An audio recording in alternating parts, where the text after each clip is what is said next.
tanah Mesias yang dijanjikan itu tunduk di bawah Taurat bahkan sampai mati.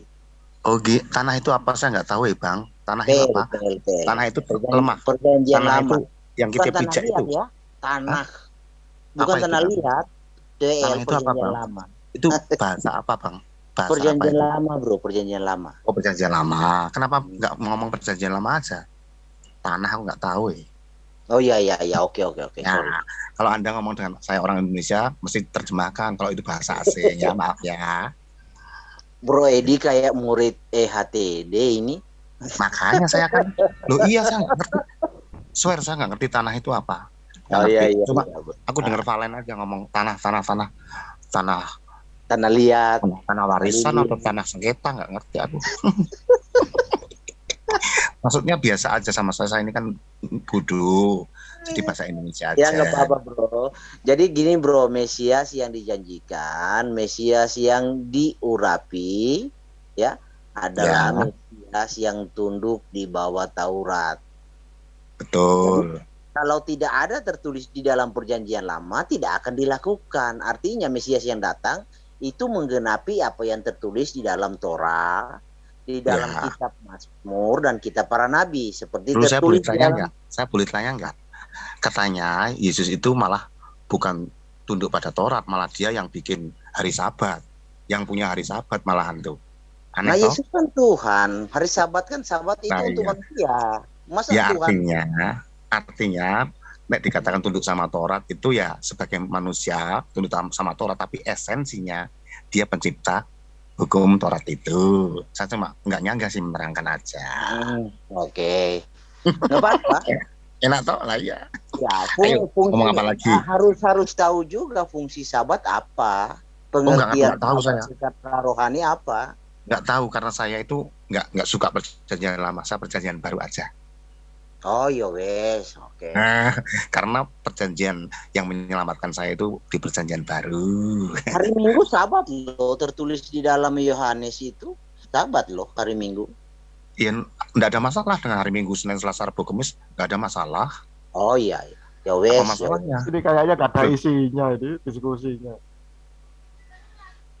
Makanya, wong pertanyaan saya nggak ada isinya aja sulit, apalagi kalau saya pakai yang ada isinya ya. Tapi begini Bro Edi kalau memahami perjanjian baru harus paham juga perjanjian lama karena kan ada penggenapan berarti ada tersirat, ada nubuatan. Lalu Iya, bagaimana bisa memahami ini sudah digenapi kalau nubuatannya tidak tahu kan? Lucu betul. juga. Tapi gini, saya intinya saya tidak memahami tidak apa-apa asal saya tahu bahwa saya diselamatkan. Dan Paulus mengatakan semua Auto selamat perjanjian. ya. Oh iya pasti. Oh, apa namanya istilahnya hypergrace ya? Oh, grace itu nggak perlu dihiper-hiper. Grace ya grace. Oh, Loh, saya ahlinya perjanjian baru bang. Monggo dites. enggak apa-apa. Maksudnya auto selamat itu paham-paham apa sebenarnya, Bro? Oh, saya tidak pakai paham, saya pakai Alkitab aja. Iya ya, maksudnya kenapa bisa memahami auto selamat itu? Itu kan ada alirannya. Aliran apa namanya, Bro? Wah nggak ngerti aku. Paulus bilang kalau kamu masih di dalam aliran golongan-golongan mau Yudais, mau Yohanes, mau Tritunggal, itu kamu masih bayi. Nah itu Paulus bilang. Kalau berbicara tentang begini Paulus, aja. Apakah sekali selamat tetap selamat? Jadi pertanyaannya Wah, jelas kepada ini Bro ramai. Edi. oh, Bro Edi kayak gitu ya. Oh Iya, enggak, jadi Anda itu mau coba merumuskan saya jelaskan atau Bro saya? Edi, apakah kalau seorang Kristen sudah percaya Yesus nih ya, apakah masih mungkin dengan iman percaya kepada Yesus itu suatu saat dia bisa tidak selamat? Nah itu coba dijelaskan, bisa nggak? Ini saya mau jawab yang mana nih bro? Siapa? Bro Ya, yang jawab pertama, Bro bro Barnabas Yahudi tadi. atau bro yang bawah? Iya, yang Jawab maksudnya Bro hipergrace Barnabas itu saya luruskan. Ya, Itu monggo. maksud dari Bro Freddy. Bro Yahudi. Iya, untuk meluruskan pertanyaan hipergrace kan tadi kan nggak ngerti. Nah, Yeah. saya tanyakan sekarang, apakah setelah seorang Kristen menerima Yesus, percaya kepada Yesus, apakah masih bisa tidak selamat atau tetap selamat? Itu pertanyaannya gampang kan? Oke, gampang. Begini, yang saya tahu, karena apa yang saya katakan adalah Alkitab semua. Yang saya tahu, ada dosa yang mendatangkan maut, ada yang tidak mendatangkan maut. Dan di kitab Ibrani dikatakan, kalau Anda murtad, berarti kan Anda tidak selamat. Begitu dulu. Terus, monggo. ya itu yang ditanyakan tadi. Nah, iya kan sudah saya jawab. Apakah dengan label Kristen itu auto selamat? Yang menyelamatkan kita bukan label Kristen. Yang menyelamatkan kita Roma 10 ayat 9 dan 10. Barang siapa mengaku bahwa dia berdosa dan Yesus Kristus menjadi juru selamat secara mulut dan hati, maka dia diselamatkan. Oke, Tapi secara saya mulut hati. ingin menanggapi jawaban dari Bro Edi itu tidak tepat 100% karena masih kurang. Silahkan tambahi, monggo. Saya kan step by Tadi step. Saya kan dikatakan, berposisi sebagai orang yang tidak tahu apa-apa. Kan Anda di sini kan pintar semua. makanya saya beritahu Saya jalan kepada aja. Bro Edi. Oke, Nah, Bro jangan Edi, timpa-menimpa ya, aku record soalnya. Oke, Oke. gantian ya kawan-kawan ya. Bro Edi, Ya, memang betul jika seorang murtad, jadi selamatnya itu hilang. Tetapi tidak hanya itu, ada lagi yaitu menghujat Roh Kudus. Itu juga oke. Saya tidak jawab akan ya. selamat, tidak akan Gini. diampuni bahkan. Oke, yang namanya menghujat Roh Kudus, kalau kita mau eksegesis ayat itu adalah berbicara tentang penolakan Injil. Itu, Bro. Nah, kan bisa dia percaya Yesus, tetapi karena dia tidak berpengetahuan atau dia terbawa oleh doktrin sesuatu tertentu, akhirnya dia tanpa sadar melakukan penghujatan kepada Roh Kudus. Kan bisa terjadi. Oke. Kalau penghujatan Roh Kudus yang dimaksud Anda, ini bukan yang dimaksud menghujat Roh Kudus yang dikatakan di kitab yang ayatnya bilang itu. Gini. Kalau saya kan berdasarkan pada penafsiran ayat per ayat. Jadi, kalau Anda sudah percaya Kristus dan dalam perjalanan Anda mungkin kena doktrin yang dianggap keliru, itu tidak menghilangkan keselamatanmu. Kalau hanya Anda percaya bahwa keliru pengetahuan, itu tidak mempengaruhi keselamatan. Itu hal horizontal saja. Karena pengetahuan manusia itu kan ada yang pintar, ada yang bodoh. Tetapi asal dia percaya, ya kan, grace itu begitu besarnya. Begitu, Bang. Ya, contohnya misalnya kalau seorang orang Farisi ya mengatakan kepada Yesus, oh yang kamu menyembuhkan itu bukan Yesus, kamu menyembuhkan itu adalah dengan Beelzebul. Nah, Itu orang Farisi itu Yesus. tidak percaya kepada Kristus. Iya, maksud saya kan tidak percaya kepada Kristus, kemudian dia kan melakukan penghujatan. Berarti dia tidak akan bisa lagi mendapat keselamatan meskipun dia masih hidup, begitu? Ya iyalah, Atau masih peluang. kan tidak percaya Kristus. Kan jelas. Jadi yang dimaksud menghujat Roh Kudus itu tidak termasuk kepada orang yang sudah percaya Yesus, tetapi hanya yang tidak percaya Yesus, begitu? Gini, ada orang karismatik bilang begini, ada seorang pendeta menyembuhkan, itu kan, dan orang itu sembuh atau tidak, itu karena pekerjaan Roh Kudus. Nah, ada orang Protestan yang tidak percaya dengan kuasa mujizat lalu bilang, wah itu mah kebetulan atau bagaimana ya. Nah, itu menurut saya, yang saya ambil dari Alkitab, menghujat Roh Kudus itu bukan seperti itu. Yang dimaksud menghujat Roh Kudus itu adalah menolak suara Injil terus-menerus.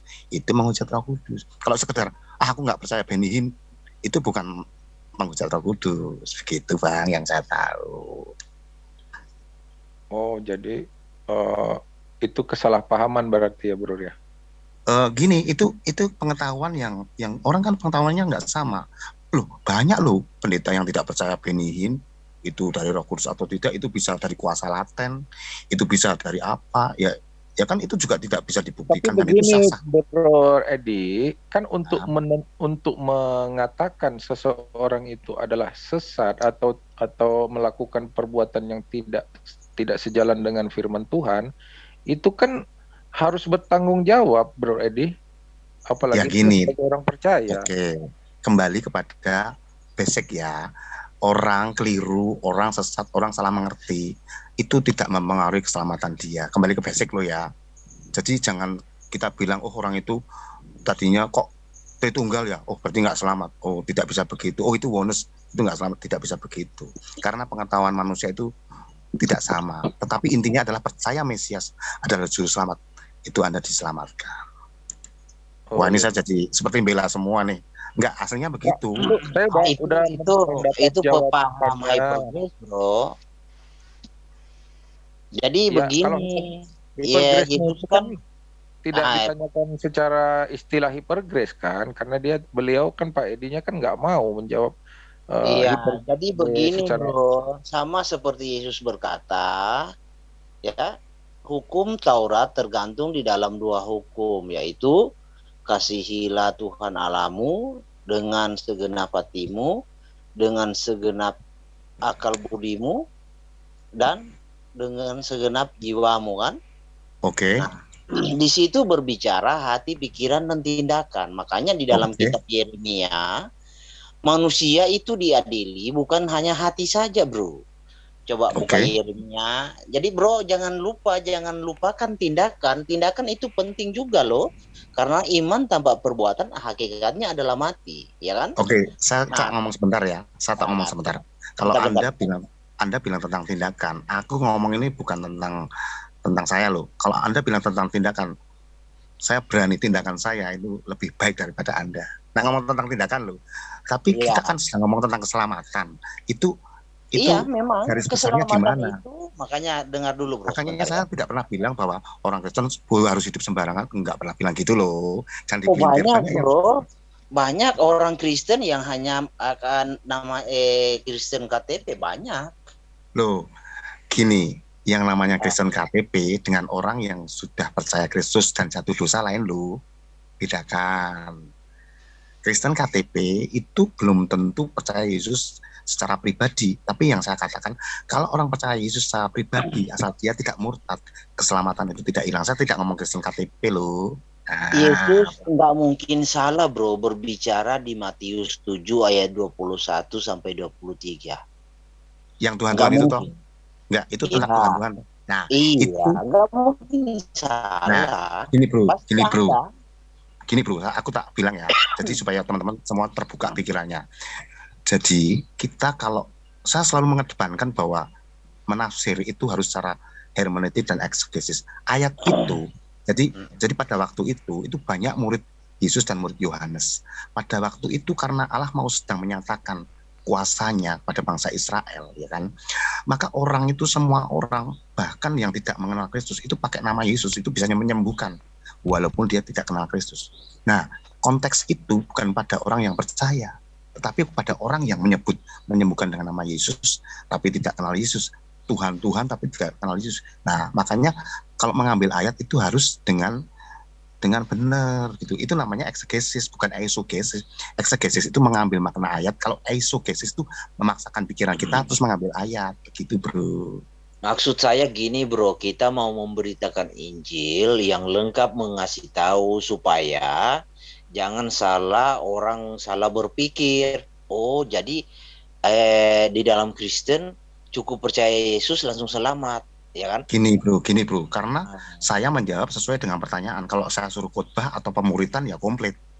Saya simpel Nggak aja. apa-apa bro, nggak apa-apa. Jadi kalau kita sekalipun di dalam internal, ya kan, harus lengkap. Maksudnya kan ada kawan-kawan juga yang belum tahu. Dengan bro menjelaskan lengkap kan bisa tahu kan? Ya, makanya Nggak gini loh, makanya supaya ngerti Kristen tahu. Saya ini bro, saya ini kan orangnya simpel. Saya ini orangnya merasa bahwa orang yang sudah pandai banyak, maka saya jawab seadanya. Tetapi realitanya, saya memenangkan jiwa itu banyak, membaptis banyak juga saya ajar semua. Orang buka gereja tak ajari juga banyak. Itu loh bro. Karena saya ini orang simpel, maka Kalau saya pun nggak butuh pengakuan, disalah mengerti ya ora apa-apa. Saya orangnya gitu, jadi ya beginilah saya. Karena sudah banyak yang lain yang bisa. Karena gini bro, di kekristenan itu banyak percaya yang auto selamat, cukup percaya Yesus langsung selamat, banyak. Loh, saya bertanya, apakah kalau percaya Yesus dengan sungguh-sungguh, ya lahir baru, terus tidak selamat, apakah itu masih DP? Saya tanya, masih DP atau bagaimana, bro? Nah, jadi iman kita sudah digariskan kan? Iman kita harus sinkron dengan perbuatan. Loh, nah saya boleh tanya ya, berarti iman, percaya itu harus iman plus perbuatan begitu ya? Iya, harus.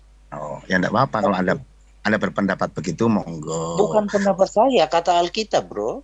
Alkitab begini, kalau kita itu lahir baru, memang wajib hidup untuk seperti Kristus. Tetapi Alkitab itu mengatakan bahwa kamu diselamatkan itu bukan karena perbuatanmu. Kalau kita berbuat itu horizontal, nggak ada hubungannya kita berbuat terus bisa selamat. Itu salah. Itu, bro. Maksud saya, iman dan perbuatan nggak boleh dipisahkan, bro. Nah iya, gini loh, Anda tuh ngomong lain dengan konsep keselamatan. Anda ngomong tentang sebentar.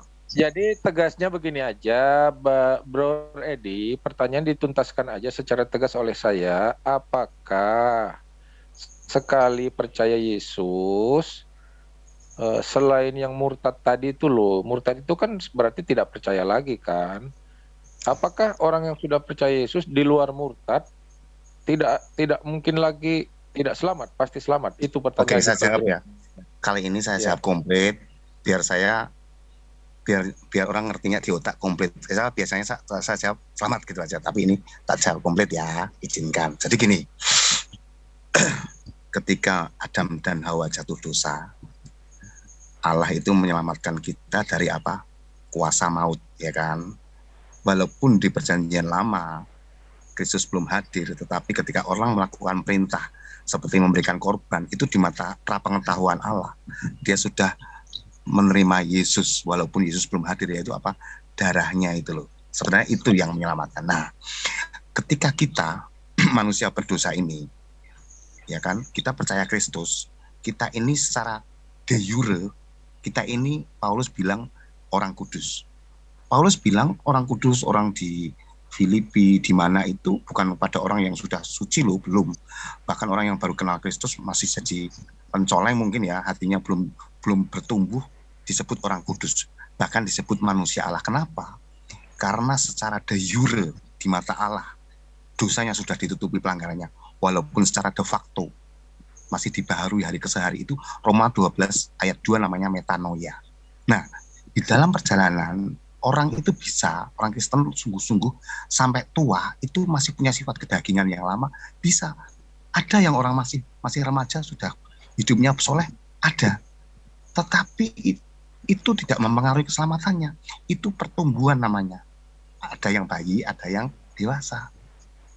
Nah, jadi keselamatan itu tidak dipengaruhi dengan pertumbuhanmu. Kamu bisa maju, bisa mundur, bisa stagnan. Karena apa?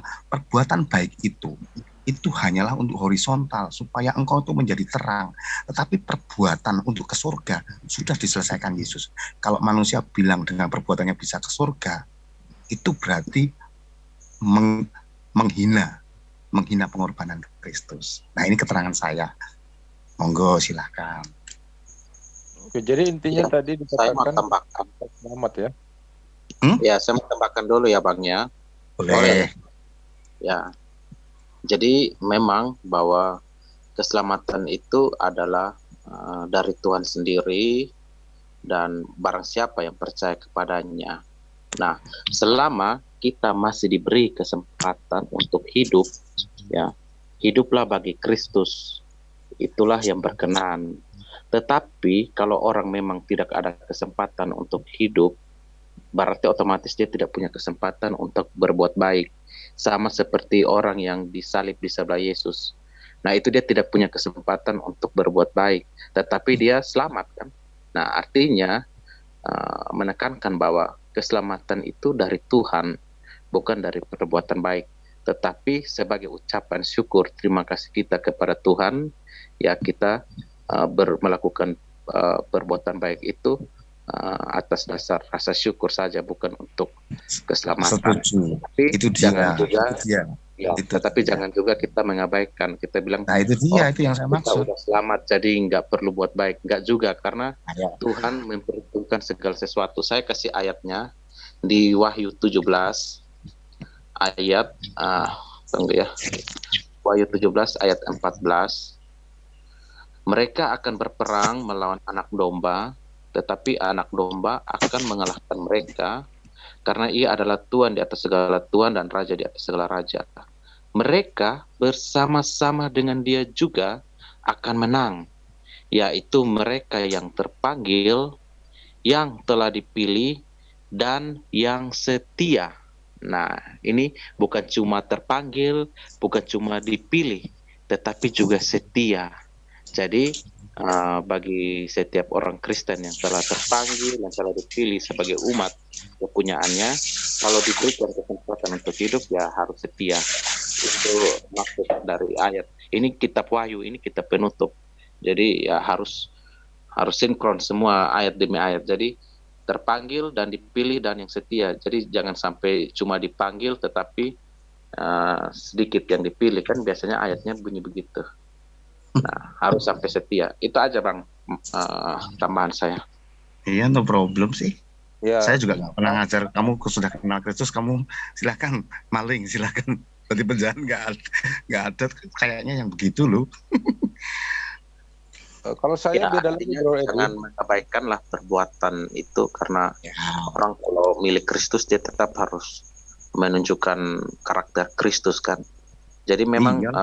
semua pendapat teman-teman tadi itu benar adanya. Hanya yang paling penting itu, yang paling terpenting itu adalah mengakui Kristus itu Tuhan. Itu baru jalan keselamatan itu terbuka. Kalau orang hanya berbuat baik juga kan, kalau tidak mengakui Kristus ya itu tidak ada pintu atau jalan keselamatan. Bro Edi, Ya. saya memberikan masukan yang mungkin Bro Edi nggak pernah menyangka. Seorang hamba Tuhan sekalipun, Bro Edi, Ya. jika di dalam kehidupannya, contoh dalam kasus, dia bertengkar dengan pasangan hidupnya, atau merasa sakit hati, dihianati oleh ketidaksetiaan pasangan suami istrinya, Ya. kemudian dia kepahitan dan mendendam akibat pengkhianatan hubungan suami istri ini, dan dia tidak mau menerima pertobatan suaminya atau istrinya yang kembali kepadanya. Dia tidak menerima dan tetap menyatakan dirinya bercerai. Meskipun pasangannya itu sudah meminta maaf, datang kepadanya mengakui dosanya dan memohon diampuni.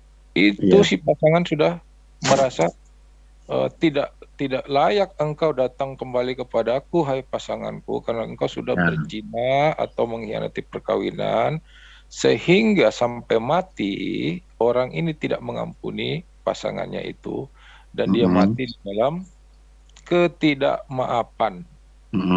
Terus ke neraka gitu ya? Tidak hanya Kristen ini, bahkan dia adalah seorang hamba Tuhan.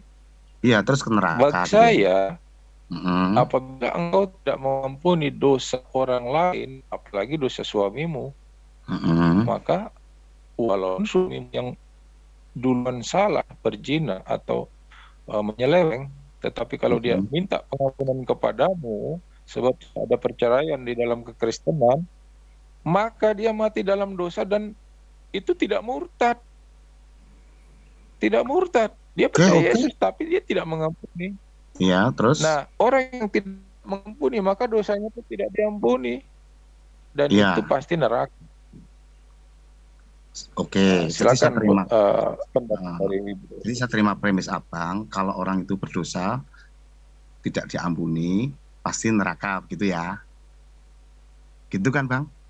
Tidak sampai matinya dia tidak mau mengampuni pasangannya atau orang lain yang bersalah padanya.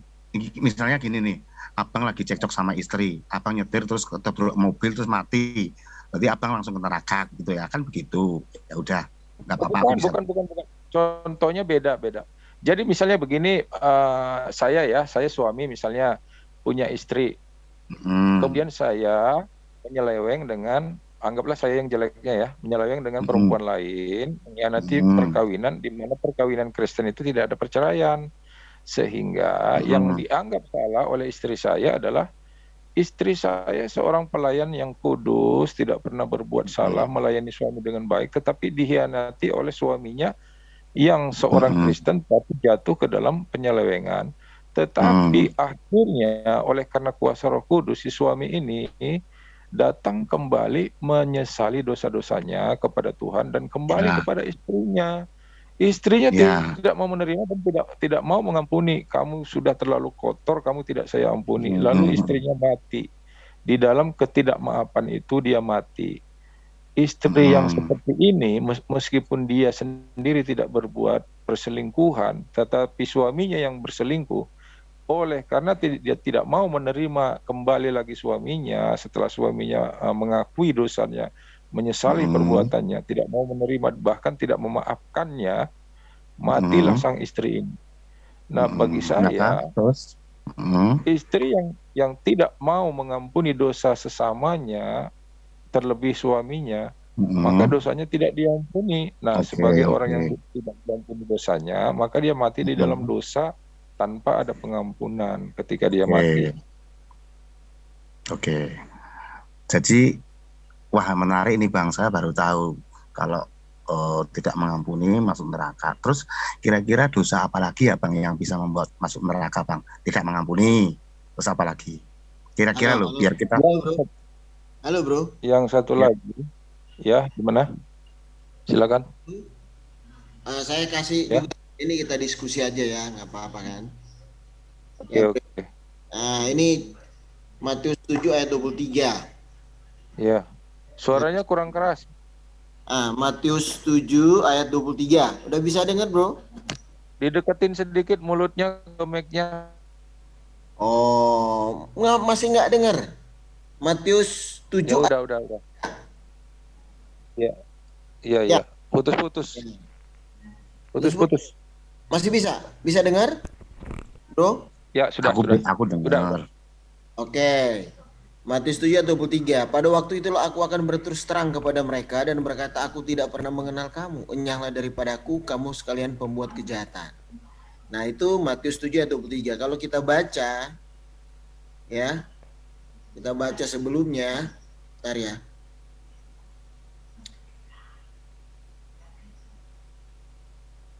Ya, bro, sebelumnya. Daripada kelamaan, aku jawab di ayat yang 15 Sebentar bro. Ya, ini ada 2 ayat yang saya mau kasih, kita discuss saja. Ya.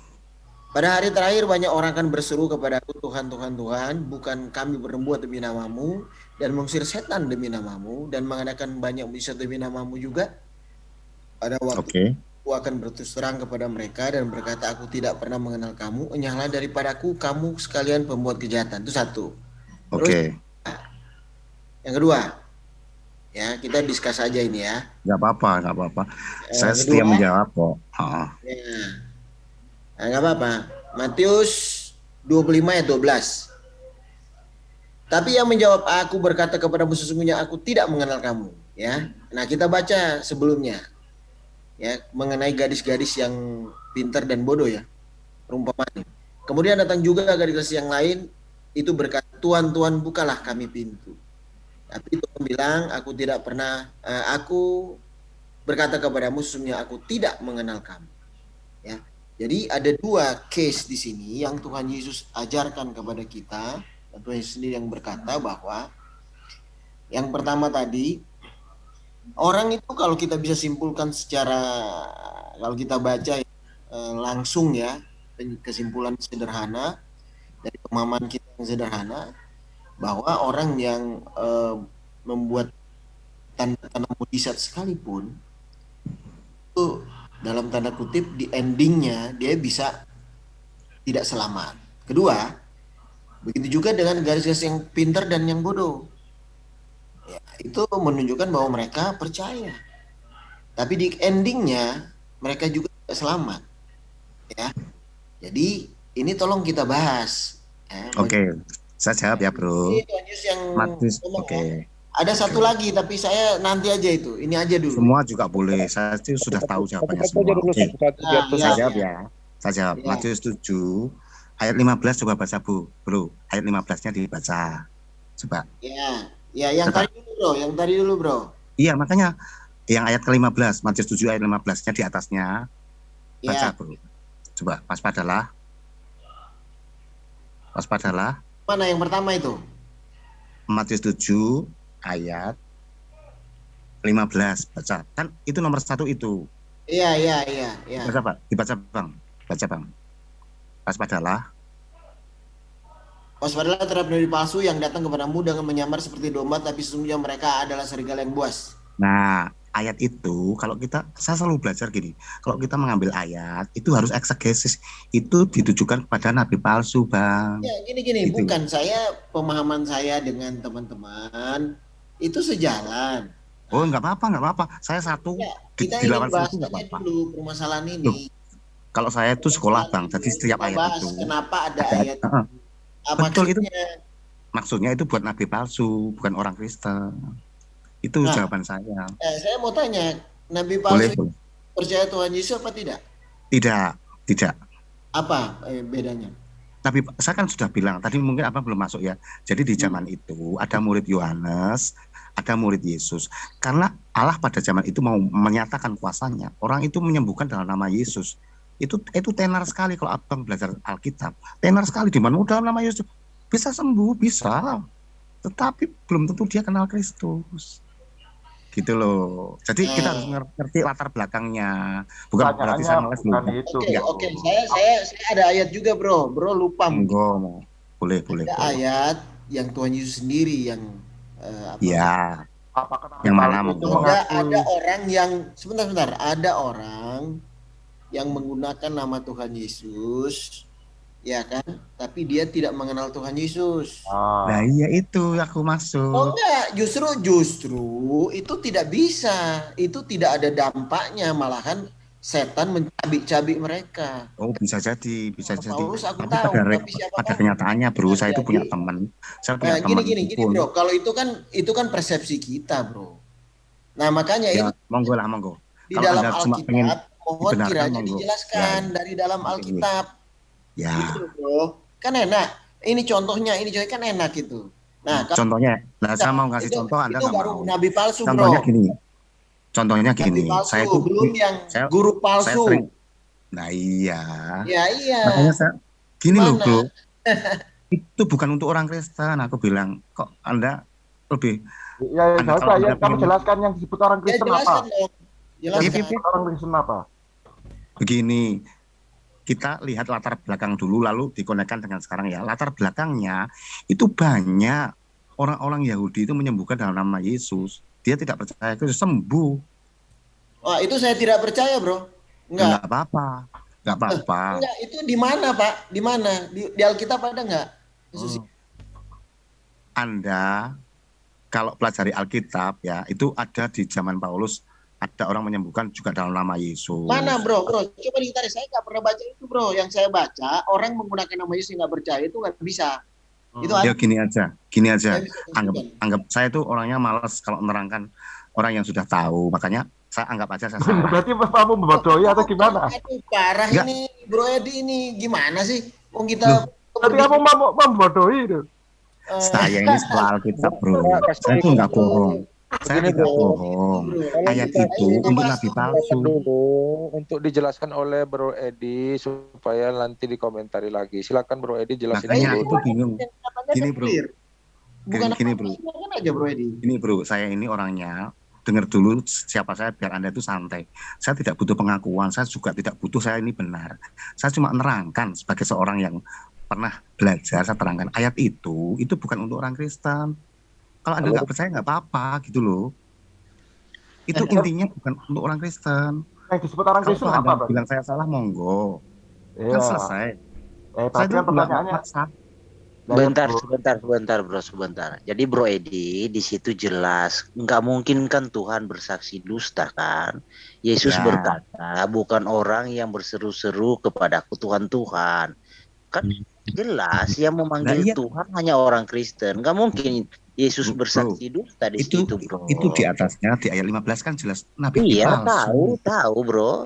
Ya Tahu. udah. Gini Bro, Ah. berarti saya salah, Anda benar, kan selesai. Mungkin saya salah menafsir, Anda yang benar. Ya udah. Aku nggak mau ngel-ngelan buat apa sih? Mau pengetahuan saya belajar begitu. Itu nabi palsu bukan orang Kristen gitu loh. Kalau Anda anggap itu orang Kristen ya monggo. Maksud saya memaksa. Ya kan? Aku enteng kok. Santai aja, Bang. Oke bro, itu berarti kita nggak selesai itu. Kedua, guru palsu. Ada Ya, ayat sama itu. aja. Loh, nggak Bro, bisa. tak beritahu ya. Bro, tak Sama beritahu. aja. Tak beritahu Guru loh. palsu. Siapa Dengar tuh guru dulu. palsu? Kita sudah Dengar baca dulu. bahas loh bro. Jadi jangan dikira bro yang bahas ini kita ngebahas. Kita Oke, juga maka bahas, ya. gini loh, Ini anggap tadi saya salah. menyimpulkan yang Gini berbeda loh, bro. Iya, Sekarang saya mau gini. tanya, guru palsu tuh kenal Tuhan Yesus apa enggak? Gini aku ngomong pendeta palsu bajingan itu juga ada kok. Jangankan guru palsu, pendeta palsu ada. Ya iya, silakan bro jelasin. Nah, Kan iya. bro yang bawa ini apa namanya? Guru palsu itu gini loh, guru palsu topiknya ini. itu di zaman Gitu loh. Paulus itu banyak. Di zaman Paulus itu banyak. Bidat itu guru palsu. Ya sama Banyak. makanya. Kalau guru palsu itu percaya Tuhan Yesus apa enggak? Kalau dia percaya kan enggak sesuai ini pembicaraan. Aduh. Teman-teman. Gini pokoknya Itu selamat. Gimana? Oke, saya tengahin begini ya. Saya tengahin supaya Bro Edi-nya juga bisa menjelaskan. Sekarang Bro Ferdi punya uang 100.000 palsu, ya kan? Bisa dipakai buat beli nggak? Kan enggak.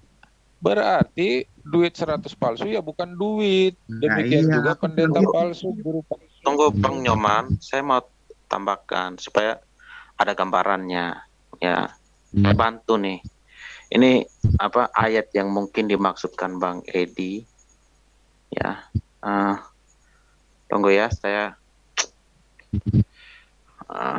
Bro Edi harusnya menjelaskan yang disebut Kristen nama atau tidak Kristen yang mana Bro Edi. nah tunggu iya. Bang. Jelas. Saya tampilkan ayat yang tadi dimaksudkan Bang Edi mengenai di masa itu memang ada orang-orang yang bukan bagian dari pengikut Kristus tetapi menyembuhkan orang dalam nama Yesus. Itu yang saya maksud. Ya, ini ayat 39-nya. Tetapi kata Yesus, jangan kamu cegah. Ya. Jangan kamu cegah. Ayat 38 dulu. Kata Yohanes kepada Yesus, Guru, kami lihat seorang yang bukan pengikut kita mengusir setan demi namamu. Kita. Nah, jadi waktu itu memang benar bahwa karena Yesus ini saking terkenalnya, makanya orang-orang pun mau melakukan mujizat memakai namanya.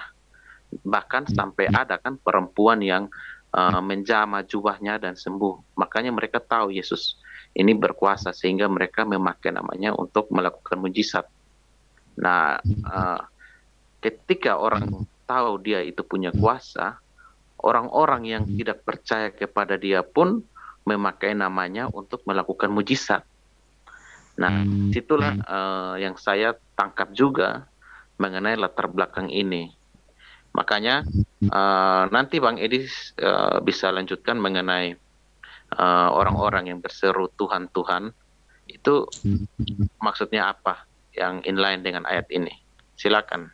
Oke, Bro Daniel, saya tambahkan sedikit ya supaya kita hilang jalur nih ya. Ya, itu Bro Daniel kan belum baca semua itu. Kesimpulan dari ayat itu, Bro, itu orang itu percaya Yesus walaupun dia bukan pengikut mereka, tapi dia percaya. Lihat ayat 40. Barang siapa tidak melawan kita, ia adalah di pihak kita. Itu klarifikasi dari Tuhan Yesus. Aku berkata kepadamu sesungguhnya barang siapa memberikan kamu minum secangkir air oleh karena kamu adalah penduduk, ia tidak kehilangan upahnya. Jadi orang itu percaya Yesus walaupun dia bukan mengikuti murid-muridnya. Dan itu biasa itu. Ya kan? Biasa. Nah, contoh dari Bro Daniel tadi yang wanita pendarahan itu sembuh, ya itu sama, dia percaya Yesus. Gitu loh. Orang yang percaya Yesus pasti mendapat anugerah, karunia, mendapat kesembuhan dan lain-lain. Dan itu ya dan amin, dan Alkitab tulis. Orang yang menggunakan nama Yesus tapi tidak percaya itu nggak bisa, itu ada ayatnya. Ya kan, anak-anak skewa itu. Oke. Nah, jadi kan, itu. Nah, terus kedua. Ya. Ya, kedua. Ya, ini saya langsung kasih aja lah mengenai guru palsu. Ini ada dua nih. Ini ya. Guru palsu. Oke. Nabi palsu juga saya bisa. bacakan dulu nih. Ya. Sebagaimana 2 Petrus 2 ayat 1. Sebagaimana nabi-nabi palsu dahulu tampil di tengah umat Allah, demikian pula di antara kamu akan ada guru-guru palsu. Mereka akan memasukkan pengajaran-pengajaran sesat yang membinasakan, bahkan mereka akan menyangkal penguasa yang telah menebus mereka. Nah, itu berarti demikian mereka menantangkan Yo, nanti saya jawab gampang kok, gampang. Jadi gini, ya, mereka ditebus, berarti mereka percaya. Tapi kenapa mereka tidak selamat jadi guru palsu? Gitu loh. Ya, tak jawab ya. Ya silakan. Oke, Bro Edi yang jawab atau saya yang jawab? Saya simpel, saya aja. Nanti tambahin kamu. Saya simpel aja. Jadi, kalau tidak asli, tidak diselamatkan. Harus asli, jangan palsu. Oke, gitu. Maksudnya gimana sih? Loh, maksudnya kalau kamu percaya Yesus tidak asli, tapi palsu, itu tidak diselamatkan. Nah, makanya yang asli. Dijelaskan lagi itu, apa yang disebut tidak asli. Yang tidak asli itu ya palsu. Itu pertanyaan. Aduh, kamu tuh kelasnya pendeta atau bukan? Jika tanya Bukan. Saya pengamen. Oke. Enggak, kamu kalau di grup itu ngakunya pendeta. Nggak, maksudnya biar yang lain terangkan. Saya ini gongnya aja. Biar yang lain terangkan. Bisa jadi Pak Raden, orang yang membawa nama Yesus mengadakan mujizat dengan nama Yesus, tapi dia tidak beriman bahwa Yesus adalah Allah atau juru selamatnya. Dia hanya memanfaatkan nama Yesus untuk mengadakan mujizat, itu ada. Setuju nggak Brady? Ayo. Gimana? Setuju dengan penjelasan itu? Oh, saya malah nggak tahu ya, makanya aku butuh orang lain untuk membantu saya. Loh, saya jawabannya apa, Brady? Saya itu kalau nggak asli. Kalau tadi palsu, Bro Barnabas contoh kasusnya di kitab saya bukan menjelaskan kepada Bro Edi, kepada Pak Raden saya jelaskan. Iya Pak, saya setuju itu Pak. Bukan Bro Barnabas. Bro Edi apa setuju dengan pendapat itu juga? Gitu loh, saya tanya ke Bro Edi, Pak Nyoman, ya ampun. Ya, Bro Barnabas tadi ngomong ada orang yang tidak percaya Yesus, memakai nama Yesus, melakukan mujizat, itu tertulis di kitab apa, Bro? Contoh kasusnya di mana? Ada nggak ayatnya? Contoh kasusnya ada nggak, Bro? Ada. Yang tidak percaya mengusir setan. Ayo.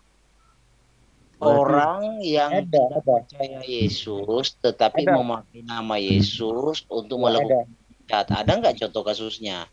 Iya. Jadi itu saya Bro Edi, gimana?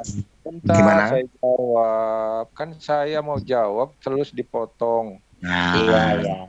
Akhir jawab pengen ngalahin saya sih. Pakai ayat ya. Pada akhir zaman itu ayatnya ada dikatakan, Tuhan, kami telah mengadakan mujizat demi namamu. Ternyata ditolak. Enyah kamu, saya tidak mengenal engkau, kamu adalah pembuat kejahatan. Jadi memang betul dia berhasil mengadakan mujizat, benar. Dan dia bahkan memanggil Tuhan kepada Yesus pada saat ada penghakiman. Jadi sudah bro. Jadi dasar kamu Matius 7 ya? Ayat 21 sampai 23. Kamu harus baca lengkap. Di situ berbicara bernubuat demi namamu. Kalau bernubuat apa artinya? Artinya dia beriman. Orang bernubuat demi nama Yesus artinya beriman. Siapa bilang orang bernubuat demi nama Yesus nggak beriman?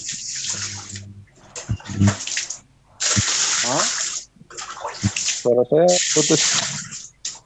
Enggak. Di situ tertulis bernubuat kan, lalu coba baca ayatnya bentar. Jadi orang yang bernubuat pasti dia beriman karena dia memberitakan nama Yesus, bro, ya kan? Pada Gini bro, hari ya, saya bentar. mau saya bukakan pikiran sedikit Bukan ya. setiap orang Saya yang sebut nama. berseru kepada Saya sebut Gantian. nama. Oke. pada Saya hari terakhir banyak orang akan berseru kepadaku, Tuhan, Tuhan, bukankah kami bernubuat demi namamu? Oke, Arti saya jawab bernubuat habis ini. apa? Oke, saya jawab ya. Gini. Arti bernubuat ya, jelaskan ya, Oke, bro. saya jawab ya. Boleh nggak saya jawab? Ya. Langsung. Gini, saya beli contoh yang nyata aja. Jadi saya sebut nama itu bukan berarti saya menilai dia, nggak, tak buat contoh aja. Gini, katakan sahabat kita Bang Luga, ya, Bang Luga itu kan pernah ngomong dia berdoa setan-setan keluar dan bernubuat, ya kan, begini. Nah, saya simple.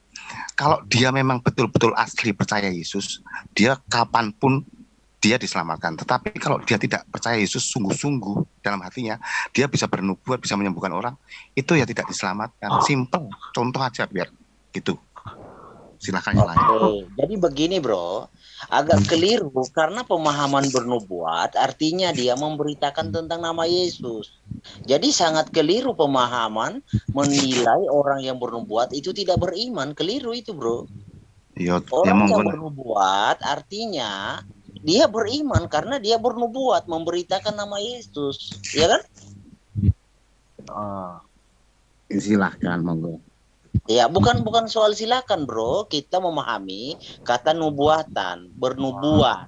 Di situ kan jelas bernubuat demi namamu. Mu yang dirujuk situ kan Yesus. Orang bernubuat demi nama Yesus, jelas dia beriman, bro. Dia memberitakan nama Yesus, artinya dia beriman. Bang Herdi, saya mau tambahkan. Jadi gini, jadi kita harus lihat seluruh kontekstual ayat itu. Jadi memang ayat itu harus nyambung dengan nabi palsu itu, karena begini, nabi palsu itu waktu hari-hari terakhir dia akan datang dalam nama Yesus, dia akan memakai nama Mesias. Makanya di situ dikatakan berbuat demi namaku. Dia mengatakan bahwa ini adalah Mesias. Jadi dia bernubuat bahwa yang ini adalah Mesias, padahal ini Mesias palsu. Makanya dikatakan, aku melakukan mujizat demi namamu. Tetapi yang dimaksudkannya bukan Mesias yang di kayu salib itu. Ini berbicara tentang nabi palsu yang sedang mempromosikan Mesias palsu, juru selamat palsu yang akan datang, yaitu antikris itu. Jadi ini inline dengan nabi palsu itu yang tadi Bang Edi jelaskan. Kenapa waktu zaman itu nama Yesus itu sangat populer sehingga ketika orang namanya, orang jadi sembuh. Karena Tuhan sedang menunjukkan bahwa kasih karunia-Nya waktu itu ya tidak terbatas. Siapapun dapat melakukan mujizat demi namanya supaya orang menjadi percaya. Tetapi ada orang-orang tertentu juga yang menyalahgunakan nama itu. Nah, ini nanti kaitannya sampai ke depan, sampai ke akhir zaman. Itu nabi-nabi palsu itu juga akan memakai nama Yesus. Nah, nabi-nabi palsu ini sudah dikatakan kan bahwa mereka akan mengadakan satu tanda-tanda memakai nama Yesus, nama Mesias. Kan ada dikatakan bahwa ketika hari-hari terakhir itu ada yang datang memakai namaku. Nah, mereka yang datang memakai namaku ini yang dikatakan tadi berbuat demi namaku. Jadi mereka sebenarnya palsu, hanya mencaplok nama Tuhan aja, tetapi mereka bukan percaya kepada Mesias yang asli, tetapi Mesias yang palsu, yaitu antikris itu. Oke, kasih waktu saya juga bicara, boleh ya? Bentar, Bro Tom. Rabu-rabu. Sebentar, boleh Bro Tom? Oke, habis Bro Herdi saya. Ya. Jadi begini, Bro, nabi palsu itu banyak tipenya, banyak kriterianya. Ada nabi palsu yang memakai namanya sendiri, ada nabi palsu yang memang memakai mengajarkan tentang Yesus, tapi diselewengkan. Bro tahu kan tentang istilah Betul. serigala berbulu domba di ayat itu juga Dan kan? Nabi Bileam itu bisa. Nabi Bileam. Iya, jadi begini, kriteria nabi palsu di ayat itu adalah orang-orang yang menyangkal satu-satunya penguasa, itu disebut nabi palsu di situ. Di situ karena tertulis tentang serigala berbulu domba. Nah, maka genaplah apa yang dikatakan di dalam Yudas 1 ayat 4, orang yang menolak satu-satunya penguasa, satu-satunya Tuhan, Yesus Kristus, orang seperti itulah yang disebutkan kriteria nabi palsu di ayat itu. Karena memang di situ harus diakui, di situ orang-orang yang disebut nabi palsu di situ adalah orang-orang yang mengakui Yesus juga, yang mengakui Yesus Tuhan juga, tetapi ajarannya diselewengkan. Diselewengkan dalam arti contoh kasus ya, saya analogikan kan begini, satu-satunya penebus diselewengkan, bukan Bapa, anak, ya kan? Nah, ini kriteria nabi palsu yang dimaksudkan di dalam ayat itu. Jadi berbicara di ayat itu bukan nabi palsu yang tidak mengenal Yesus, nabi palsu yang mengenal Yesus Tuhan. Itu terus terang aja Tritunggal gitu loh. Bukan, Bro. Kita lagi jangan ke situ. Maksudnya ini kita berbicara ayat Alkitab, Bro. Jadi kriteria nabi palsu di situ jangan dilarikan kemana-mana, kecuali nabi palsu seperti Mr. M kan. Nah, itu jelas-jelas memakai namanya. Karena kan ada tertulis, ya kan? Aku datang dalam nama Bapakku, engkau menolaknya. Ada yang datang demi namanya sendiri, engkau menerimanya. Ya kan? Paham kan ayat itu? Nah, kriteria nabi palsu yang dimaksud di ayat itu adalah kriteria yang mengajarkan Yesus Tuhan juga. Makanya ada ayat yang berbunyi, banyak yang terpanggil tetapi sedikit yang dipilih. Nah, itu yang terpanggil orang-orang Kristen, bro. Nah, seperti itu, bro. Oke, saya sekarang ya. Saya tambahkan sedikit, Bro Herdi, abis itu Bro Tom ya. Oke, silakan. Banget ini, saya senang kita bisa mendiskusikan. Jadi gini, betul Bro, ini kelihatannya memang kita sudah menjurus kepada diskusi yang akhirnya kita jadi tahu.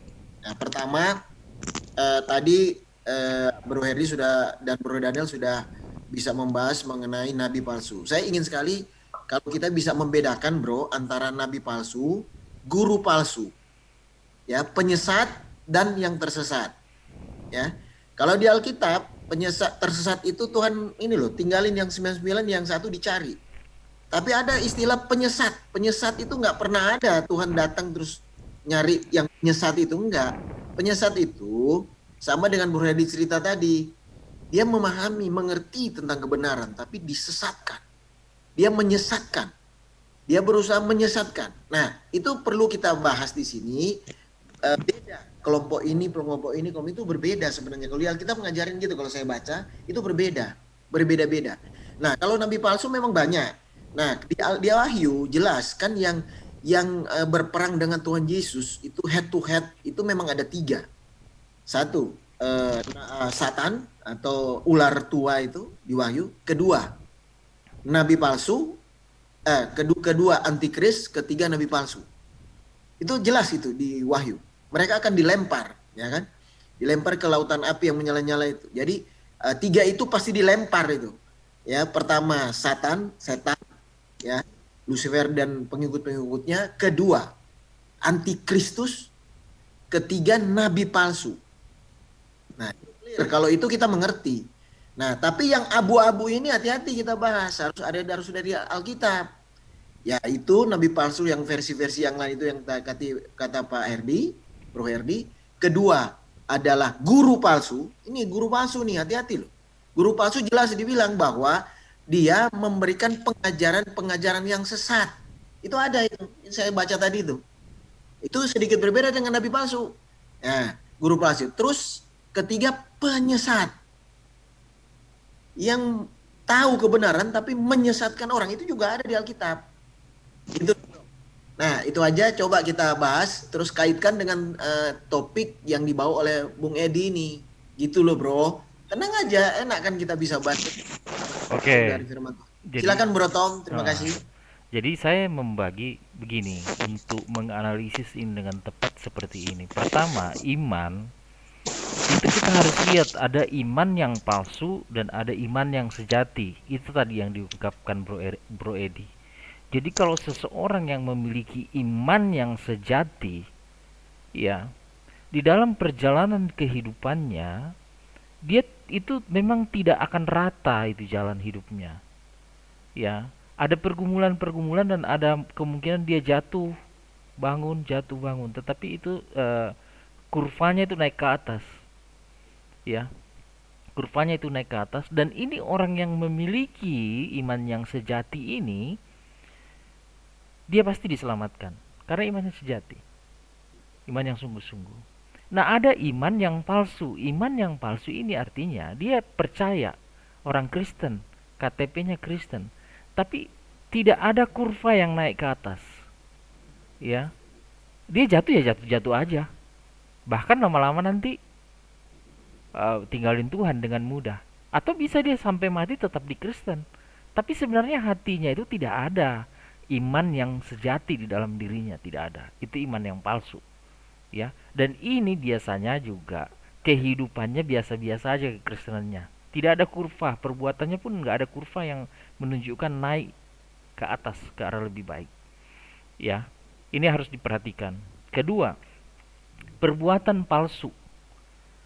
Perbuatan palsu ini terjadi karena apa? Sebenarnya imannya palsu.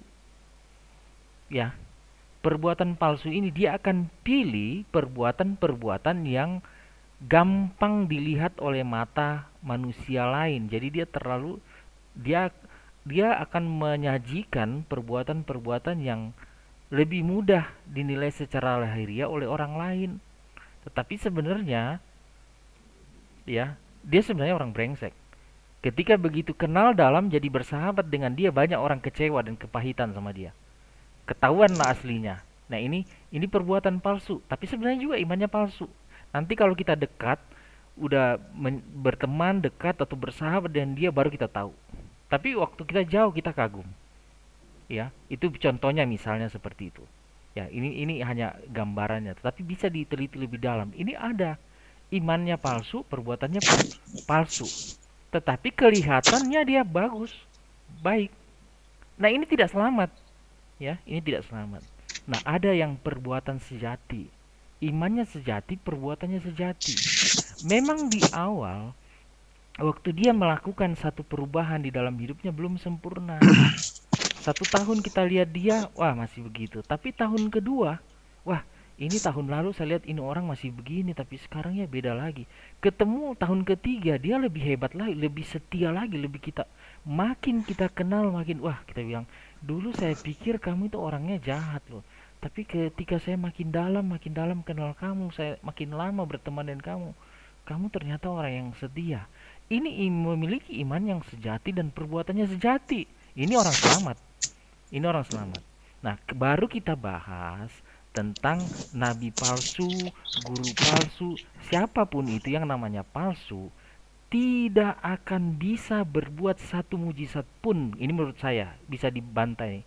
Tidak akan bisa berbuat satu mujizat pun, sekalipun itu dia pakai nama Yesus.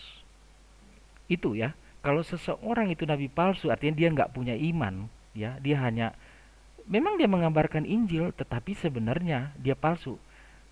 Tidak akan bisa berbuat satu hal apapun dengan nama Yesus.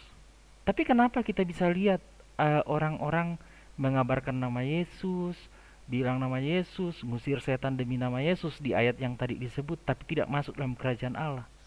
Itu kuasa dari mana? Itulah kuasa dari iblis. Diberikan sama dia. Dia punya kuasa yang lain. Dia sebenarnya pakai kuasa yang lain. Hanya dia pakai nama Yesus untuk menutupi kuasa itu. Supaya apa? Orang tersesat. Nah, itulah yang dikatakan kepada kamu, aku nggak kenal kamu. Dia bilang, oh enggak, kami mengusir setan demi namamu. Kami memberitakan Injil dan sebagainya ya. Apa itu? Tapi Tuhan bilang, aku nggak kenal kamu. enyahlah kamu pembuat kejahatan.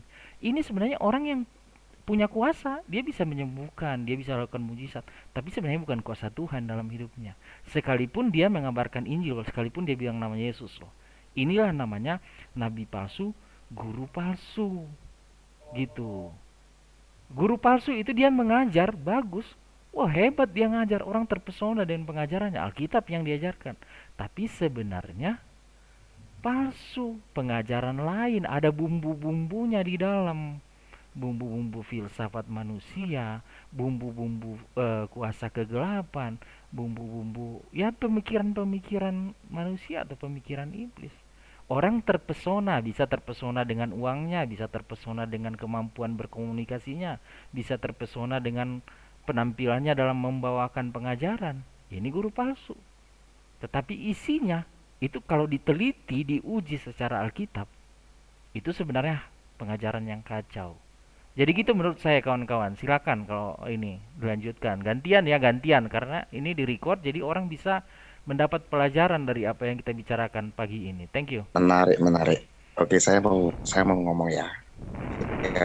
Ini jadi pembicaraan yang asik. Jadi gini, seandainya toh ini loh, seandainya keselamatan itu masih DP dan bisa hilang. Jadi yang lucu itu orang punya ukuran masing-masing. Di mana letak keselamatan hilang. Contoh ya, lu ngerokok lu masuk neraka, lu nggak ke gereja lu masuk neraka, lu kepahitan nggak minta ampun lu masuk neraka. Jadi tapi ukurannya itu masing-masing, pendeta masing-masing. Lucunya begitu. Nah, gimana tuh? Iya kan, bener nggak? Jadi lucu, nggak apa-apa. Lanjut. Ya itu tadi kan sudah dijelaskan. Nah, intinya kan gini loh, garis besarnya itu siapa yang tidak mengenalkan Yesus sebagai Allah kepada orang lain, itu yang disebut nabi palsu. Nah, kan ukurannya kan lain-lain toh. Tadi ada yang selingkuh nggak minta ampun masuk neraka. Ini ada, maksudnya ada bener nggak salah. Oke. Maksudnya ukurannya banyak gitu loh. Ya, Masing-masing. saya tambahkan ya bro Edi. Ya. Jadi pengajar-pengajar palsu atau nabi-nabi palsu, guru-guru palsu itu menolak kedagingan maupun darah Yesus. Jadi seperti ada tertulis, kita pakai ayat Alkitab ya. Kita pakai ayat Alkitab bro. Nah, di dalam Yohanes 6 ayat 54 kata Yesus, barang siapa makan dagingku dan minum darahku, ia mempunyai hidup yang kekal. Ya kan? Jadi siapa yang menerima Yesus secara daging atau secara darah sebagai juru selamat, sebagai Tuhan penguasa, dia akan mendapat hidup kekal. Nah, ada pengajaran-pengajaran yang menolak kedagingan maupun darah Yesus. Inilah yang disebut di dalam Matius 7 tadi. Pengajar-pengajar seperti inilah yang berseru-seru, Tuhan, Tuhan kami melakukan. Ya, nah, jadi ayat Alkitab tidak mungkin kita edit atau kita hapus, ya kan? Kita berbicara real saja pakai ayat Alkitab. Nah, dan ayat-ayat seperti ini kan banyak sekali bertebaran bahwa darah Yesus, tubuh Yesus adalah menyelamatkan. Iya, penyelamatan. Nah, iya. Iya, kembali lagi tuh. Oke, silakan. Bukan perbuatanmu, tetapi darah Yesus yang menyelamatkan, bukan perbuatan. Kan begitu. Yang intinya kan perbuatan menyertai bro, nggak boleh ditinggalkan. Nah, boleh. Makanya Karena kan di ayat 23-nya jelas di situ, nyala engkau hai pembuat kejahatan. Pembuat kejahatan itu kan menyangkut perbuatan, ya kan? Iya. Padahal Yesus gini loh, Yesus pernah ngomong kepada orang muda kaya, dia segala perbuatannya sudah baik semua. Maka Yesus bilang kamu tuh belum bisa masuk, jual semua. Jadi ukurannya gimana tuh? Nah, jual semua untuk mengikut Yesus. Jangan terus harus dua-duanya iman dan perbuatan. Nah iya, sekarang kalau diterapkan ke kamu jual semua dong untuk ikut Yesus. Loh, dan kalau sudah ikut Yesus kan sudah ikut. Nah, Nah, ngapain itu jual namanya semua? Dari konteksnya apa? Aku bukan boleh begitu. jawab ini, Bro Edi. Itu Aku kaitannya boleh malah ke soal jual barang aku itu. boleh jawab ini Selamatan. ya, Bro Edi Ya ya. maksudnya ukurannya itu Oh nggak ya, sama. ini loh Bro Edi, kan sudah saya Lagi bertegur luruskan. terus. Tunggu tunggu tunggu. Keselamatannya itu bukan soal jual barang, Bro Edi. Loh, Tapi iya. kepada ikut Yesus itu ya mengaku Yesus sebagai Allah. Nah, selamat toh. Kalau ikut Yesus selamat toh. Iya, Nah, iya tapi udah. mengaku Yesus sebagai Allah, Bro. Lah iya selamat ya wis Iya, toh. jadi aku mau nanggapin yang pertanyaan Bro Edi itu. Ya betul, betul sekali itu. Jadi pertanyaan itu diberikan jadi ketika orang kaya itu melakukan semua hukum-hukum itu. Gini, Bro, kalau dalam dalam kehidupan iman itu juga. Siapa sih yang paling mudah tampil saleh di dunia ini? Orang yang paling punya kekuatan apalagi kekayaan itu mudah sekali untuk tampil saleh, ya. Kita mau jadi orang dermawan harus punya duit. Kita mau jadi orang baik harus punya duit. Kita orang yang bisa nolongin orang, kita harus punya kekuatan. Tetapi kalau orang yang susah, gimana mau nolongin orang? Dirinya sendiri susah dia dia tolongin. Nah itu Ya, katanya Bro Edi harus tunggu jual dulu, barang. Nah, orang tunggu miskin dulu, Bro. jual barang Jangan kan nggak ada. jangan saling timpa.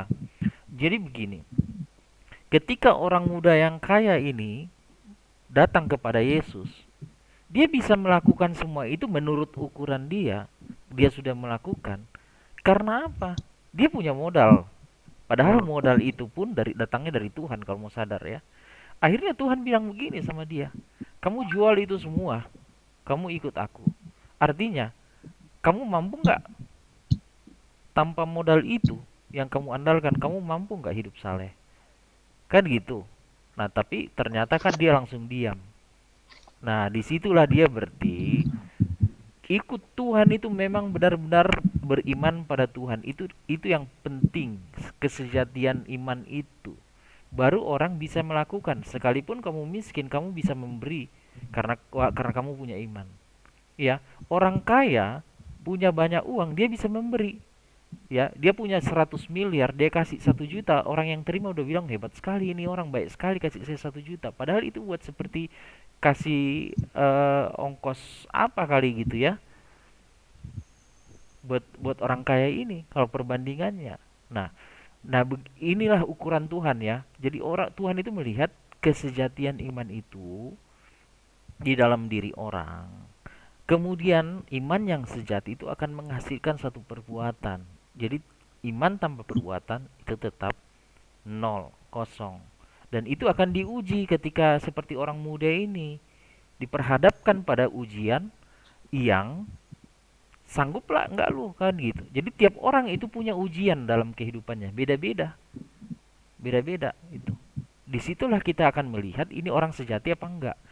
Apakah dia menghindari ujian itu, mundur, atau berkelit, ngeles?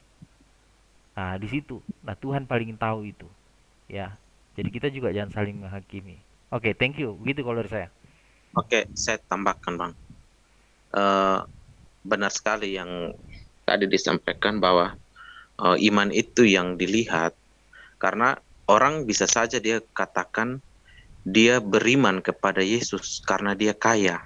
Jadi ketika dia tidak punya uang, dia akan ngaduk kepada Tuhan begini, Tuhan, saya tidak punya uang, maka saya tidak bisa melakukan perintah-Mu, bla bla bla. Jadi imannya itu bertumpu kepada uang atau harta, barulah dia bisa melakukan sesuatu untuk Tuhan. Nah, Tuhan tidak mau iman seperti ini. Tuhan tidak mau orang, oh karena uang dulu baru kamu bisa melakukan sesuatu untuk dia. Bukan. Tuhan mau iman kita kepada dia itu bergantung penuh, supaya jangan ada kita bergantung kepada hal-hal lain. Nanti hal-hal lain selain hal-hal lain seperti uang atau sarana prasarana yang kita butuhkan itu yang nanti akan dibuka oleh Tuhan. Itu yang penting. Makanya ada ayat berkata bahwa carilah dulu kerajaan Allah, yang lainnya akan ditambahkan. Kan begitu. Ya. Nah, kalau orang sudah mempertimbangkan, ada uang dulu baru saya bisa melakukan ini untuk Tuhan. Nah, orang kan kadang-kadang beriman kayak begitu. Oh, saya tidak punya uang, jadi saya tidak bisa melakukan sesuatu untuk Tuhan, seperti pergi menginjil. Alasannya karena tidak punya ongkos. Nah, artinya dia melihat uang itu sebagai penghambat atau sebagai jalan untuk dia bisa melakukan itu. Dia tidak punya iman untuk tanpa uang pun saya bisa melakukan sesuatu untuk Tuhan, gitu loh. Jadi dia tidak bergantung kepada Tuhan sepenuhnya. Itu aja Bang dari saya. Oke bro, saya tambahkan lagi ya bro. Kita belum bahas yang 5 gadis yang bodoh, ya. Kita belum bahas itu. Nah, ini ada lagi ayat nih. 1 Korintus 6 ayat 8 sampai 10. Tetapi kamu sendiri melakukan ketidakadilan dan kamu sendiri mendatangkan kerugian, dan hal itu kamu buat terhadap saudara-saudaramu. Atau tahukah kamu bahwa orang-orang yang tidak adil tidak akan mendapat bagian dalam kerajaan Allah? Janganlah sesat, orang cabul, penyembah berhala, orang berzina, banci, orang pemburit, pencuri, orang kikir, pemabuk, pemfitnah, dan penipu tidak akan mendapat bagian dalam kerajaan Allah. Ya, itu juga ada ya, kalau kita bisa bahas itu lebih dalam, bahwa apa benar dalam tanda kutip nih ya, orang Kristen tidak yang berbuat seperti ini, ya. Saya jawab ya bro, saya jawab boleh. Bagian dalam kerajaan surga, ya. Saya jawab boleh, saya jawab. Jadi kalau sebentar bro Edi. Jadi saya dari hati saya, kalau saya baca firman Tuhan, kita juga harus bahas sampai kepada ini. Tadi kan iman sudah lumayan dalam tanda kutip hampir lengkap lah ya. Ada juga yang terkait dengan pertobatan, ya. Itu juga akan terkait dengan banyak yang dimanggil, sedikit yang dipilih. Langkah yang terakhir yang menentukan bukan yang langkah yang pertama. Itu mengerucut sampai ke situ. Ya, tapi kita belum bahas semua ini, bro. Kita harus bahas memang. Maka saya jawab. Termasuk yang per poin tak jawab. Sebentar, bro. Sebentar, bro. Ini banyak. Nah, nggak apa-apa. Nanti mungkin kita bisa bahas lagi kalau nggak cukup waktu. Termasuk yang tadi 5 anak darah yang bodoh. Ya, terus ada lagi contoh dari firman Tuhan mengenai perumpamaan mengenai orang kaya dan Lazarus. Bro dan teman-teman sekalian yakin bahwa orang kaya itu tidak mengenal Tuhan Yesus dalam perumpamaan itu, ya. Nah, itu perlu juga kita bahas, ya. Kenapa Lazarus yang miskin itu? Apa Lazarus yang miskin itu benar-benar percaya Tuhan Yesus walaupun dia miskin? Kan? Nah, jadi ini bisa kita bahas supaya lebih gitu loh, bro. Jadi maksudnya kita bahas sesuai dengan terang Alkitab, dengan firman Tuhan. Kita banyak pengetahuan yang benar. Saya jawab ya. Nah, kita belum masuk kepada yang pernah kita bahas dengan Bro Sam loh, mengenai mengenal Tuhan itu, yang dikehendaki Tuhan adalah yang bukankah kami bernubuat lebih namamu, ya. Itu sudah dibahas dalam loh dengan Bro Sam itu. Oke, saya jawab ya. Orang-orang sebentar bro, ini penting loh, mengenai ya orang-orang dalam tanda kutip yang tidak mengenal Bapa itu ada, sudah kita bahas itu di ayat itu yang kita bahas. Nah itu bro Raden tahu persis itu, makanya Bro Raden tanya itu. Nah kita juga silakan aja, nggak apa-apa, ini bagus. Saya jawab ya. Kalau mengenai Samuel, saya sama Samuel itu udah ngomong banyak tentang hiperkris dan segala macam. Ini saya jawab per poin aja. Bukan bro, ini kita bahas lain itu, nanti kita lihat. Oke, kita jawab. Oke, maka. Oke, tahu.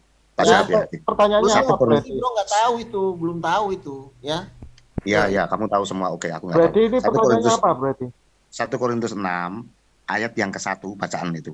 Judulnya apa? Mencari keadilan pada orang-orang yang tidak beriman. Jadi aku selalu ngomong kalau ambil ayat itu lihat konteksnya, jangan eusegesis. Ada eusegesis, harus eksegesis. Itu judulnya aja mencari keadilan. Bro, jangan begitu dulu. Saya tahu ayat itu. Saya cuma bilang kita bahas karena saya nggak baca ayat 11. Saya tahu, bro. Jadi gini, Bro Edi. Dan beberapa orang di antara kamu demikian dahulu, tapi kamu telah memberi dirimu disucikan. Itu Ya, judulnya Gini judulnya apa? kawan-kawan. Mencari Aku keadilan aku pada perjelas orang yang dulu. tidak beriman. Bro Edi ini judgement aja. Kita juga Kawan-kawan tahu. gini. Bro Ayo Edi kita mungkin bahas gitu loh.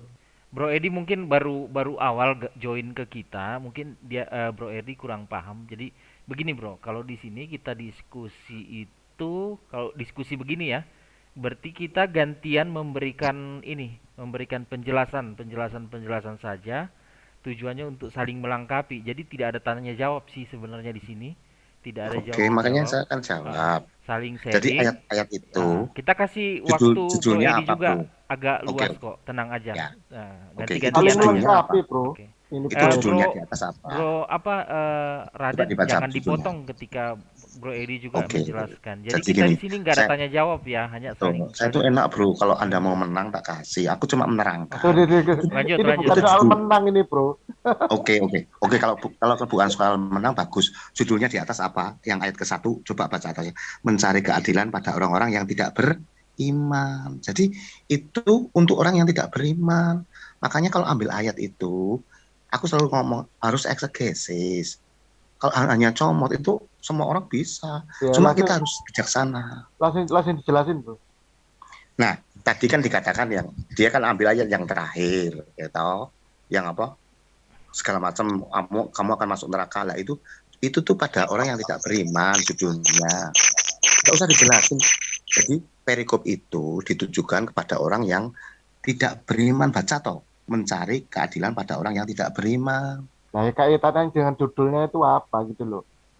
Oh ya udah, kalau Anda tidak bisa jangan mengerti, dipotong-potong. Silakan Bro Edi menjelaskan. Jadi kita bisa Gini loh. Iya, dapat maksudku narasi itu. yang ini. Loh gini Raden bro, minta tolong jangan saya dipotong ini Bro, kasih waktu juga saya ini karena mau kan meluangkan waktu gantian, karena saya gantian. mau berbagi. Kalau Anda memang butuh ngutbah saya dengar. Tapi kalau Anda butuh saya memberi keterangan, saya beri. Kalau saya nggak beri keterangan juga nggak apa-apa. Saya cuma mau ngomong. Nah, ya, ayo cepetan. Iya, saya mau ngomong. Jadi yang dimaksud orang masuk neraka itu perikopnya ini untuk orang yang tidak beriman. Selesai. Nah, ya apa penjelasannya? Penjelasannya itu tadi orang ke neraka itu untuk orang yang tidak beriman, bukan orang yang percaya. Oke bro, saya tanggapi Ya. si ayatnya ya. Sorry ya, saya minta waktu saya tanggapi.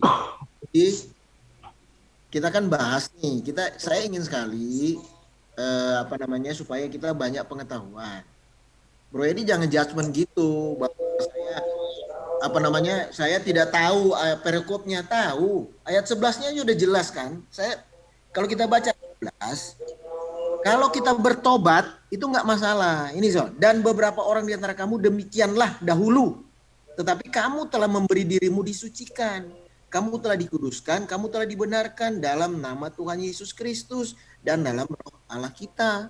Jadi kalau bertobat, dia diselamatkan. Gitu loh bro. Ya. Jadi jangan nyalain dulu lah. Maksudnya kita coba bahas. Supaya kita jangan dangkal. Mengatakan bahwa sekali percaya Tuhan Yesus, selamat. Kalau dia berbuat dosa dan tidak bertobat, ini ayat ini jelas ya, dalam arti kuat dia memberi message di sini bahwa orang yang melakukan hal ini, walaupun kamu dahulu katanya, tapi kalau bertobat, gak disucikan di dalam nama Tuhan Yesus Kristus, kamu juga bisa selamat. Ini message dari ayat ini. Ayat keberapa bro? Yang keberapa tak baca coba? Ayat yang keberapa? Ya ayat yang 11 itu loh. Bilang bohong semua. Perikopnya juga saya tahu. Mencari keadilan orang tidak beriman. Maksud saya itu bro. Bukan untuk menang kalah. Tidak. Ya, tak baca ya. Ayat ke-11 ya. Kamu bilang. Dan beberapa orang di antara kamu demikianlah dahulu. Tetapi kamu telah memberi dirimu disucikan.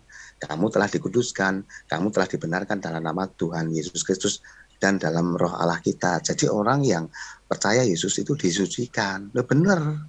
Iya, pertobatan. Bro tahu nggak saya bilang pertobatan? Loh, bertobat itu. Gini loh bro, Itu ada dua. di ayat ini kita belum bahas mengenai orang yang menyalahgunakan kemerdekaan. Itu ada juga. Loh Jadi, itu ada. selamatkan, tapi kita merdeka. Iya, tapi jangan menyalahgunakan kemerdekaan. Nah, Aku tahu. dengan Apakah gini loh bro, gini loh bro. pertanyaannya. Bro ini gini, kita discuss aja lah bro. Jadi banyak case-case yang bisa kita simpulkan sehingga kita berhati-hati. Gini, kalau aku nggak boleh jawab Ya, ya, jadi gini bro, dengar dulu dong. Kan tadi bro nggak kita potong. Tenang aja lah. Wah ini aneh. Tolong dengar dulu yang saya maksudkan. Misalnya contoh, kalau kita bisa simpulkan bahwa oke, berarti kalau orang itu tidak bertobat, nah dia nggak akan, misalnya dia bisa kemungkinan tidak akan selamat karena ayat Alkitab ada, kan gitu. Tapi orang akan bilang gini, oh enak dong, orang Kristen berbuat dosa bertobat, berbuat dosa bertobat, berbuat dosa. Nah itu ada ayat mengenai kemerdekaan. Jangan menyalahgunakan kemerdekaan. Jadi semua kisi-kisi di ayat-ayat untuk membatasi orang nggak seenaknya dewe itu ada di Tuhan Yesus juga mengajarkan itu, gitu loh bro. Sehingga kita nggak sembrono, gitu. Jadi tolong ini bahasnya dalam bro, ya. Jadi bukan dangkal, kita dalam, kita harus mengerti itu, ya kan? Nah, jangan guru-guru palsu. Itu loh bro. Itu jadi gini, guru palsu itu bro, dalam. Sama saya itu gampang bro. Ya. Gini, itu dulu deh. Kalau guru memang mau ceramah, saya dengar. Tapi kan ada tanya. Kalau Anda memang mau ceramah, saya dengar, saya nggak mau ngomong. Udah. Ya kok bolak-balik sih bro, bukan gitu. Nggak ada, kita nggak menganggap seperti itu. Kita bahas, kita nggak menyalahkan Bro Edi juga. Saya cuma bahas, kasih ini supaya topik ini lebih dalam. Kita bahas, ternyata kesimpulannya, misalnya nih, kesimpulannya bukan berarti orang yang percaya Tuhan Yesus dari awal, dia pasti selamat. Kan seakan-akan seperti itu topik ini. Saya tahu itu bro di chat. Oke, gini bro. Tapi berarti maaf ya, berarti pernah bilang bahwa Yesus bukan Allah. Bro, GKI, GKJ, HKBP itu sejak sekolah minggu. Yesus itu ya Allah. Piye toh? Anda enggak, tapi ini pertanyaan Bro Edi loh. Yesus bukan Allah. Loh, Yesus itu Allah kok. Enggak, Bro Edi itu pernah bilang. Iya, pernah. Saya tahu, saya pernah itu bro, pernah. Yesus itu Allah yang jadi manusia, piye toh? Ada videonya kok. Aku sama dan ampun. Bro Edi ini pernah debat aku di chat. Darah Tuhan ya, Yesus Tuhan ya, dalam wujud tubuhnya, darahnya Tuhan ya, karena ini bro, saya sudah selesai ngomong dan terserah dicerna Anda, saya tidak akan menyanggah Anda. Yang jelas kita, saya sudah ngomong Anda, saya telah lunas dibayar. Selesai. Oke. Jadi hanya Tuhan yang punya kapasitas seperti itu kan, manusia nggak mungkin punya bro. Mungkin ini si Ki Joko Budo punya kali. Ada tanyanya lucu kok. Ya, bukan lucu. Aku tuh ditanya aneh-aneh tuh loh, kayak anak kecil. Lucu karena bro mungkin belum apa ya, mainnya belum kesana karena teman-teman dan varian Kristen kita yang tidak mengimani itu. Bang, saya itu baptis orang, bukan gereja. Kalau